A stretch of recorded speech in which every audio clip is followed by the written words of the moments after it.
நான் மதுரை சிந்தாமணில இருந்து பேசுறேன் சார். ஓகே சார், நம்ம வீட்டு பக்கத்துல இப்போ பயோஃபிளாக் முறையில் தொட்டி அமைச்சு கொடுத்துருக்கோம் உங்களுக்கு. எப்படி சார் இருக்கு உங்களுக்கு இந்த 2 தொட்டி அனுபவம்? ஏன்னா அதிகமா போட்டு நிறைய தொட்டி போட்டா தான் நம்ம ரெகுலர் பண்ண முடியும். 2 தொட்டி போட்டோம்னா நம்ம கிரேடிங் பிரிக்கிறது எல்லாத்துக்குமே கஷ்டமா இருக்குது. மீன்கள் இப்ப வளரும் போது என்னென்ன பிரச்சனை சார் சந்திச்சீங்க நீங்க வந்து? எனக்கு நோய் வந்தது இல்ல. எங்க சைடுல இருந்து உங்களுக்கு சப்போர்ட் எப்படி சார் இருந்துச்சு? மீன் பண்ண அமைச்சு கொடுத்தது நல்லா பண்ணி கொடுத்தீங்க. ஸ்டார்டிங்ல நான் அட்வான்ஸ் பே பண்ணேன். அட்வான்ஸ் கூட பே பண்ணல, கம்மியா தான் பே பண்ணேன். நீங்க வந்து பண்ணி கொடுத்துட்டு தான் ஃபுல்லா முடிச்சு கொடுத்துட்டு தான் என்கிட்ட அமௌண்ட்டே வாங்குனீங்க. பயோஃபிளாக்ன்றது ஃபெயிலியர்ன்றவங்களுக்கு என்ன சார் நீங்க சொல்லுவீங்க? எல்லாம் கிடையாதுங்க, நல்ல இதுதான். புதுசா மீன் வளர்ப்பு தொட்டி அமைக்கிறதுக்கு உள்ள வரவங்களுக்கு என்ன சார் சொல்லுவீங்க நீங்க? வீட்டுல இருக்க லேடிஸே பார்த்து பண்ணிக்கலாம். ஏன்னா ஒரு தொட்டி போட்டு நான் ஆரம்பிச்சு பார்த்துட்டு லாபம் வந்தா நான் இன்னொரு தொட்டி போறேன்னு சொல்றாங்க. அவங்களுக்கு என்ன சார் நீங்க சொல்லுவீங்க? இந்த மீன் ஒரு தொட்டி போட்டு லாபம் எடுக்க முடியாது, கட்டாயமா நட்டம் தான் ஆகும். சார் வணக்கம் சார், இப்போ எங்க இருந்து சார் பேசுறேன் சார்? நான் மதுரை சிந்தாமணில இருந்து பேசுறேன் சார். ஓகே சார், நம்ம வீட்டு பக்கத்துல இப்போ பயோஃபிளாக் முறையில் தொட்டி அமைச்சு கொடுத்துருக்கோம் உங்களுக்கு. தொட்டி அமைச்சு கொடுத்து எத்தனை மாசம் சார் ஆகுது உங்களுக்கு? ஒரு 8-9 மாசம் ஆச்சுங்க. ஓகே சார், இந்த தொழில்நுட்பத்தை முதல்ல எங்க பார்த்து தெரிஞ்சுக்கிட்டீங்க? யார் மூலியமா தெரிஞ்சுக்கிட்டீங்க? நாங்க இதுல நெட்ல பார்த்தோம்.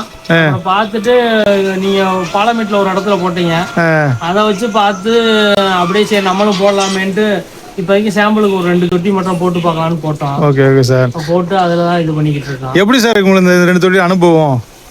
இது என்னன்னா அதிகமா போட்டு நிறைய தொட்டி போட்டா தான் நம்ம ரெகுலர் பண்ண முடியும். 2 தொட்டி போட்டோம்னா நம்ம கிரேடிங் பிரிக்கிறது எல்லாத்துக்குமே கஷ்டமா இருக்குது.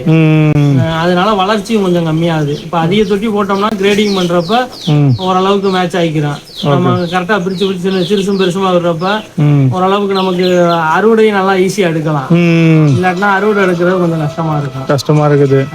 மீன்கள் இப்ப வளரும் போது என்னென்ன பிரச்சனை சார் சந்திச்சீங்க நீங்க வந்து? இப்ப நான் மேக்சிமம் வந்து தண்ணி ஓரளவுக்கு மேனேஜ் பண்ணி தண்ணி கொஞ்சம் மாத்திக்கிட்டே இருக்கிறேன்.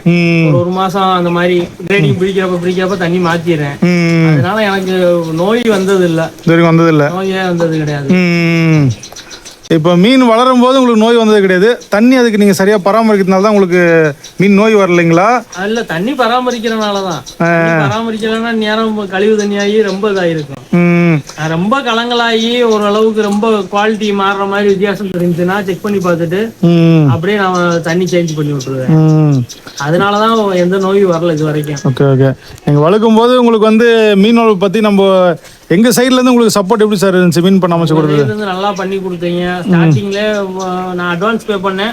அட்வான்ஸ் கூட பே பண்ணல, கம்மியா தான் பே பண்ணேன். நீங்க வந்து பண்ணி கொடுத்துட்டு தான் ஃபுல்லா முடிச்சு கொடுத்துட்டு தான் என்கிட்ட அமௌண்ட்டே வாங்குனீங்க. அதே மாதிரி அதுக்கப்புறம் எப்ப கூப்பிட்டாலும் நீங்க எடுத்து பேசுறீங்க, ரீசனபிளா பதில் சொல்றீங்க. இதுக்கு முன்னாடி வேற ஒருத்தவங்க தான் கேட்டேன், அவங்க பண்ண பாதி பண்ண சொன்னாங்க. பாதி ஸ்டார்டிங் ஸ்டேஜ்ல பண்ணோன்னே அவங்க போன் எடுக்கல. அதனாலதான் உங்களே அப்ரோச் பண்ணோம். அவங்க பண்ண வச்சுதான் ஒரு தொட்டி போட்டா போதும் சொன்னாங்க. இப்ப நான் ரெகுலரா பண்ண வட்டி தான் தெரியுது, ஒரு தொட்டி பத்தாது, குறைஞ்சபட்சம் ஒரு 3-4 தொட்டியாவது போட்டா தான் ஜெயிக்க முடியும். இல்லாட்டினா இது பண்ணலாம், பண்ணி சேல் பண்ணலாம், ஆனா அந்த அளவு ப்ராஃபிட் பார்க்க முடியாது. பண்ற சேல்ஸ்ல தான் ப்ராஃபிட். மத்தபடி நம்ம வளர்க்குறோம் அதெல்லாம் இதெல்லாம் கிடையாது. நம்ம சேல்ஸ் எப்படி பண்றோமோ அதெல்லாம் நமக்கு ப்ராஃபிட். என்னைய பொறுத்த அளவுக்கு நோய் மேலாண்மை அந்த அளவுக்கு இல்ல, ரொம்ப இல்ல. தண்ணி மட்டும் கரெக்டா இது பண்ணிட்டோம்னா நோய் அந்த அளவுக்கு இல்ல. தண்ணியை எடுக்கலாம், தண்ணி சரியா பராமரிச்சா உங்களுக்கு பிரச்சனை இல்லைன்றீங்க. நம்ம ப்ராஃபிட் தாராளமா எடுக்கலாம், ஆனா சேல்ஸ் மட்டும் கரெக்டா பார்த்து பண்ணலாம். அப்ப பயோஃபிளாக்ன்றது ஃபெயிலியர்ன்றவங்களுக்கு என்ன சார் நீங்க சொல்லுவீங்க? எல்லாம் கிடையாதுங்க, நல்ல இதுதான். இது என்னன்னா உங்களுக்கு சின்ன இடத்துல குவான்டிட்டி அதிகமா போட்டு நம்ம இது பண்ணலாம். நம்ம ரெகுலர் பண்ணி பக்கத்துல கடையில கொடுத்து அந்த மாதிரி பண்ணோம்னா நம்ம ஒரு நல்ல லாபம் எடுக்கலாம். சேல்ஸ் தான் கரெக்டா பண்ணணும்னு சொல்றீங்க. கரெக்டா பண்ணா நம்ம லாபம் எடுக்கலாம், இல்லாட்டினா கொஞ்சம் சிரமம் தான். புதுசா மீன் வளர்ப்பு தொட்டி அமைக்கிறதுக்கு உள்ள வரவங்களுக்கு என்ன சார் சொல்லுவீங்க நீங்க? வீட்டுல இருக்க லேடிஸே பார்த்து பண்ணிக்கலாம். நம்ம என்ன கிரேடிங் பிரிக்கிறதுக்கு மட்டும் ஒரு 2 ஜென்ஸ் இருந்தா நல்லா இருக்கும். கிரேடிங் பிரிக்கிறதுக்கு லேடிஸே இந்த தொழில் பண்ணிக்கலாம் அழகா. ஏன்னா ஒரு தொட்டி போட்டு நான் ஆரம்பிச்சு பார்த்துட்டு லாபம் வந்தா நான் இன்னொரு தொட்டி போறேன்னு சொல்றாங்க.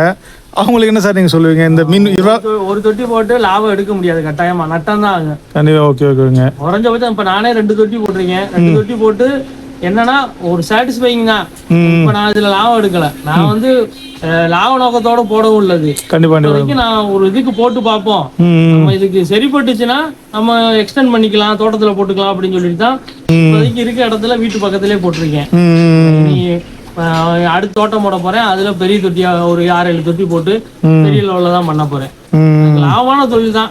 என்னன்னா கொஞ்சம் ஒரு 3-4 தொட்டி போட்டா நம்ம கிரேடிங் பிரிச்சு போடுறதுக்கு முன்ன பின்ன வளர்றதுக்கு சரியா இருக்கும். அப்படி இல்லாட்டா இந்த பேர் 2 தொட்டியில பிரிச்சு போட்டிருக்கேன். ஒரு தொட்டியில பாத்தீங்கன்னா 1/2 கிலோ 3/4 கிலோ 1 கிலோ வரைக்கும் இருக்குது. எவ்வளவு கிரேடிங் பண்ணாலும் அது மாறிக்கிட்டே தான் இருக்குது. அதனால தொட்டின்னா அது நிறைய இருந்துச்சுன்னா பிரிச்சு போடுறப்ப அதுக்கு தகுந்த மாதிரி பார்த்து பண்ணிக்கலாம்.